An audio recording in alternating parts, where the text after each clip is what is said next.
National या MP government कोई नहीं होती, बनता हुआ शाहरुख खान किसी को पसंद नहीं होता, बना हुआ शाहरुख खान पसंद आता है।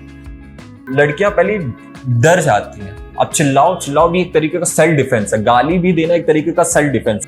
2014 से मैं कंटिन्यूसली स्टेट मेडलिस्ट रहा हूँ, नेशनल मेडलिस्ट एक दो बार हुआ है, नहीं रहा हूँ, बाकी नेशनल मेडलिस्ट पे मैं कंटिन्यू 2014-15 से मैंने अपने आप को बरकरार कर दिया है। 2017 से लगातार मेडलिस्ट रहा हूँ मैं कूडो।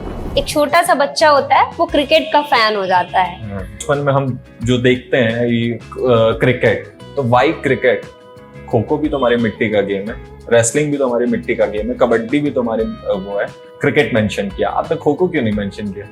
अब तक में कितनी कंट्री का विजिट हो गया? थाईलैंड ओपन इंटरनेशनल जो कि फुकेट में हुआ था, वहां रिप्रेजेंट किया। वर्ल्ड सीरीज जकार्ता इंडोनेशिया में, वहां रिप्रेजेंट किया।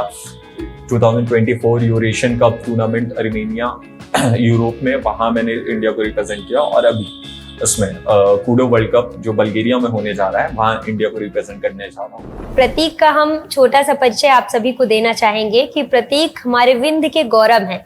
इन्हें गौरव सम्मान से भी नवाजा गया है, विंध्य गौरव सम्मान और सतना गौरव सम्मान।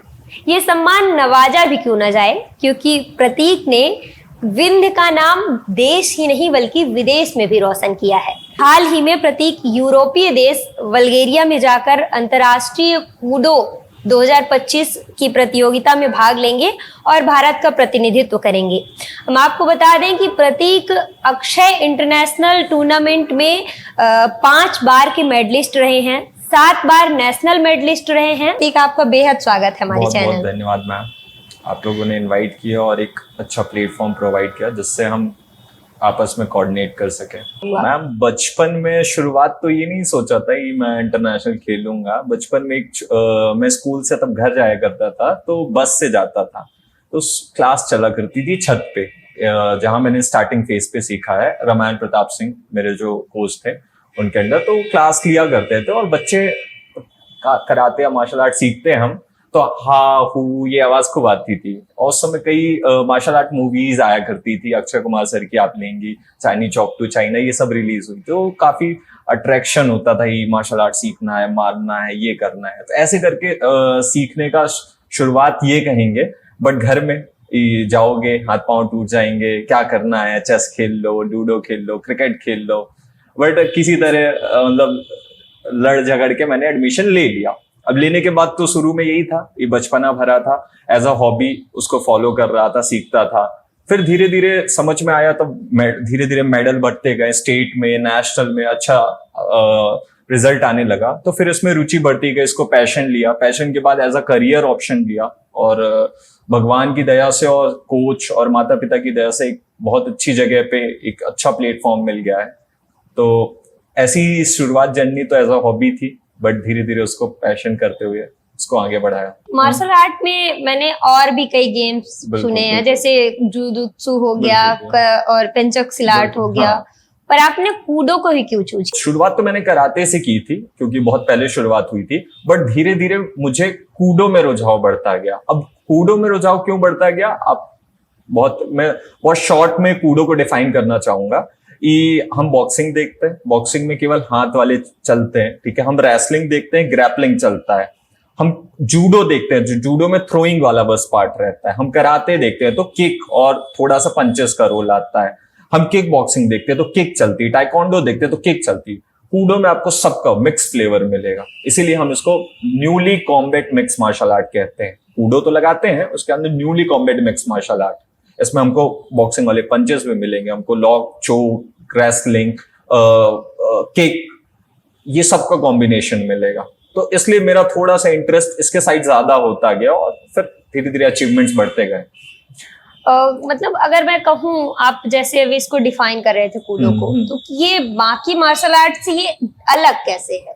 अलग मैम क्या होता है, धीरे धीरे तब मार्शल आर्ट डेवलप्ड होते हैं, कोई भी गेम डेवलप्ड होता है तो उसमें कई सारी चीजें, रिस्ट्रिक्शंस आने लगते हैं। आप क्रिकेट को देख लीजिए, क्रिकेट पहले लेदर बॉल, बहुत ज्यादा गार्ड्स नहीं होते थे, बॉल लग जाती थी। आज के समय में देख लीजिए, किसी को बॉल लगती है, छूती तक नहीं है। पहले तो सचिन लोग और हम लोग कपिल लोग को देखते थे ही फेस पे लग गया, ये हो गया। तो अब जो मार्शल आर्ट का जो मेन कोर वैल्यू है, हम सेल्फ डिफेंस के लिए सीखते हैं। एज अ स्पोर्ट्स तो बाद है, बट इसमें ये जो फ्लेवर है ना, आप तब आपका आप बॉक्सिंग कर रहे हो तो केवल हाथ का आप अटैक सीख रहे हो, है ना। आप जूडो कर रहे हो तो आप केवल थ्रोइंग का सीख रहे हो, बट इसमें आपको सब सीखने को मिल रहा है ना। आपको यही चीज आप कहते हैं ना, फ्लेवर, सभी चीज का मिक्सचर वो मिल रहा है। तो ये मुझे बहुत ज्यादा अट्रैक्शन था मेरे लिए। मैं कुरास में भी, अगर मैं कूडो प्लेयर हूं ना, तो मैं बॉक्सिंग में भी अच्छा हूँ एक लिमिट तक, एज अ बहुत प्लेयर नहीं, बट मुझे बॉक्सिंग का भी अच्छा नॉलेज है, मुझे जूडो का भी अच्छा नॉलेज है, मुझे कुरास का भी अच्छा नॉलेज है। तो वो फ्लेवर है इसमें, इसलिए मेरा थोड़ा सा इंटरेस्ट इसमें ज्यादा बढ़ता गया। प्रतीक, शुरुआत कब से हुई, कब से आप स्टेट और फिर नेशनल लेवल पे रुके? शुरुआत तो मैंने 2011 से की थी। स्टार्टिंग फेज में वही, मैं बहुत छोटा था, लगभग 3rd-4th क्लास में था, तो इतना सेंस नहीं था कि मुझे मैं क्या कर रहा हूँ क्या नहीं कर रहा हूँ। बस ये था यहाँ सीखना है, आहू करना है। बट ठीक था। शुरुआत में मेरे जो कोच थे श्यान आरपी सिंह सर, वो नहीं रहे, तो उनके मार्गदर्शन में मैंने स्टार्ट किया। एज अ चलता रहा। फिर मैंने 2014 में एक नेशनल हुआ, और नेशनल में मेरा ब्रॉन्ज मेडल लगा था। वो काफी मुझे एनकरेज किया कि नहीं, मतलब कर सकता हूँ। मुझे खुद नहीं पता था, क्योंकि तब हम छोटे होते हैं ना, तो हमको नहीं पता होती हमारी क्या कैपेबिलिटी है, हमारे कोच को पता होती है। बट 2014 में वो मेडल ने मुझे काफी इंकरेज किया। फिर मैंने उसको पैशन के उसमें लेने लगा। मैं थोड़ा सीरियस हो गया गेम के लेकर, अपने चीजों को लेकर ही, नहीं अब अच्छा रिजल्ट देना है। तो धीरे धीरे चीजें बढ़ती गई। तो 2014 के बाद फिर लगातार मैंने स्टेट चैंपियन रहा हूँ, कई बार नेशनल सेलेक्ट नहीं हो पाया हूँ। 2017 से मेरे अच्छे रिजल्ट्स आने लगे। 2017, 18, 19 कूडो में मेडलिस्ट रहा हूँ, नेशनल मेडलिस्ट रहा हूँ। फिर 19-20 इंटरनेशनल मेडलिस्ट रहा हूँ। 21 में इंटरनेशनल टूर्नामेंट में रिप्रेजेंट किया, थाईलैंड फुकेट में किया, वर्ल्ड सीरीज खेली इंडोनेशिया जकार्ता में। उसके बाद अभी हाल ही में 2024 में नवंबर के मंथ में मैं यूरेशियन कप टूर्नामेंट आर्मेनिया में खेल के आ रहा हूँ। वहां भी मैं सेमीफाइनल बाउट तक गया, मेडल से तो रह गया। कई बार ऐसा रहा, दुर्भाग्य कह लीजिए या फिर कम मेहनत कह लीजिए, कई बार सेमीफाइनल बाउट और पूल फाइनल बाउट में फंसा हूँ। घर और फिर स्पोर्ट्स, उन सबको मैनेज कैसे करते आए हो? डिसिप्लिन तो मेरा मेंटेन रहा है, क्योंकि मेरे जो फादर हैं वो, उन्होंने काफी इंकरेज किया मुझे। कहेंगे बैक सपोर्ट उनका भी बहुत बड़ा रहा है। तो मैं एजुकेशनल बैकग्राउंड से बिलोंग करता हूँ। मेरे फादर प्रोफेसर हैं, पहले विट्स में प्रिंसिपल भी रह चुके हैं। करियर लेने लगते हो, आपके इवेंट्स होते हैं, आपको तैयारी करनी पड़ती है, तो आपको 8-8 घंटे भी देने पड़ते हैं। तो फिर उसमें पापा का सपोर्ट रहा, ये उन्होंने ये बोला जो तुमको करना है वो करो और आगे करते हो। तो फिर मैंने अपने टाइम्स का ज्यादा यूटिलाइज गेम पे करने लगा।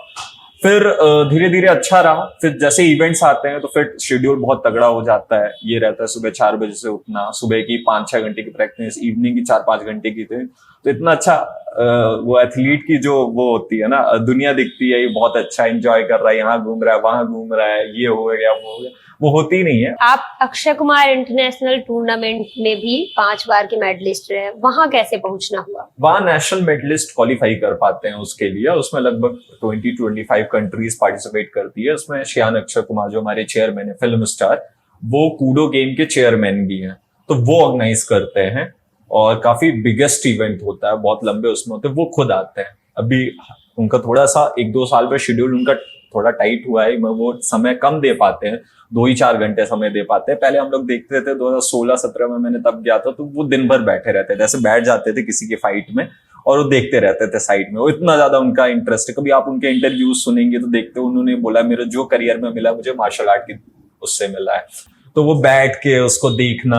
उनका जो लड़का था वो मेरे इवेंट पे था, मतलब मेरी कैटेगरी में खेला करता था, बहुत पहले की बात है, अब तो वो फॉरेन पे है, आर्यन करके नाम उसका। तो उनका इंटरेस्ट था, कई सारे मोटिवेशन मिले तब उनको देखता था, उनको देख के तो फिर अच्छी जर्नी रही उसमें भी। मेडल कभी उनसे मिलना हुआ? हाँ, बातचीत करना हुआ? बहुत बार बातचीत हुआ। बातचीत तो नहीं, हाँ अभी जैसे मेरा सिलेक्शन इनकम टैक्स डिपार्टमेंट हुआ स्पोर्ट्स कोटा के तहत, तो उन्होंने इनवाइट किया था, लंच में इनवाइट किया था, स्पेशली इनवाइट किया था, काफी देर समय किया, पूरा जानकारी ली। उन्होंने सतना के बारे में बात की, फिर मैंने उनको मेंशन किया हमारे यहाँ व्हाइट टाइगर सफारी, हमारे यहाँ चित्रकूट है जहाँ राम जी ने अपना वनवास किया। तो मैंने कई चीजें यहाँ की बताई उनको। तो मतलब बहुत छोटा सा हम शहर से बिलोंग करते हैं, तो वो सतना नाम भी नहीं सुना होगा उन्होंने, बट तब मैंने कुछ अपने रीजन की अच्छी अच्छी चीज बताई उनको, ही मैं यहाँ से हूँ, ये चीज है यहाँ की है। उनको काफी अच्छा लगा, उन्होंने अप्रिशिएट किया। इवन मैंने मजाक में उनको इनवाइट भी किया, आप पहुंचिएगा, बट वो पॉसिबल नहीं है। बट हाँ, उनका काफी अच्छा था। फिर उन्होंने सोशल मीडिया अपने फेसबुक इंस्टा के पेज में उन्होंने पोस्ट डाली थी मेरी अपने साथ। एक छोटा सा बच्चा होता है वो क्रिकेट का फैन हो जाता है। बचपन में हम जो देखते हैं ये क्रिकेट, तो वाई क्रिकेट, खो खो भी तो हमारी मिट्टी का गेम है, रेसलिंग भी तो हमारी मिट्टी का गेम है, कबड्डी भी तो हमारे वो है। क्रिकेट मेंशन किया आपने, खो खो क्यों नहीं मेंशन किया? क्रिकेट का वर्ल्ड कप होता है तो बच्चा बच्चा जानता है, खो खो का वर्ल्ड कप हुआ तो हम नहीं जान रहे हैं। हमारी मिट्टी का गेम है, हमारे ओरिजिन का गेम है। उसमें इवन प्राइम मिनिस्टर ने पोस्ट शेयर की थी, वाइस प्रेसिडेंट आके बैठे हुए थे। मतलब मैं कह रहा हूँ इंपॉर्टेंस क्यों मीडिया नहीं दे रही, क्यों लोग नहीं दे रहे हैं? एमपी गवर्नमेंट या नेशनल गवर्नमेंट आपको क्या मदद दी? मैम नेशनल एमपी गवर्नमेंट कोई नहीं होती, बनता हुआ शाहरुख खान किसी को पसंद नहीं होता, बना हुआ शाहरुख खान पसंद आता है। तो सपोर्ट रहा है गवर्नमेंट का, ऐसा नहीं रहा, उसमें करती है। स्कॉलरशिप बेस्ड होती है, बहुत नॉमिनल स्कॉलरशिप होती है। ऐसा किसी का रोल नहीं रहा है गवर्नमेंट का, आप सेल्फ ही खेलना पड़ता है कई बार आपको। बट ठीक रहा, बीच बीच में ऐसे कई लोग मिलते गए जो सपोर्ट करते गए। ओलंपिक के पहले जैवलिन, नीरज चोपड़ा जी के पहले हाई प्रायोरिटीज गेम पे नहीं था, जैवलिन को कोई जानता नहीं था। जिस दिन से वो हाई प्रायोरिटीज गेम पे आ गए, उनके एथलीट्स को जॉब ज्यादा मिलने लगी, उनको स्पॉन्सरशिप ज्यादा मिलने लगी, उनको वो होने लगा। तो डिपेंड करता है हम मेडल किस गेम पे ले आ रहे हैं। अगर हमारे मेडल लाने तो हमारी high priorities game plus high priorities players पे। काफी अच्छा जा रहे हैं, लेकिन इन फ्यूचर क्या प्लानिंग है? फ्यूचर प्लानिंग तो बहुत ऊपर है, क्योंकि मैं अभी इनकम टैक्स डिपार्टमेंट मुंबई में काम कर रहा हूँ। तो मेरे जो एथलीट है वो पैरा ओलंपिक मेडलिस्ट हैं, ओलंपिक प्लेयर भी हैं।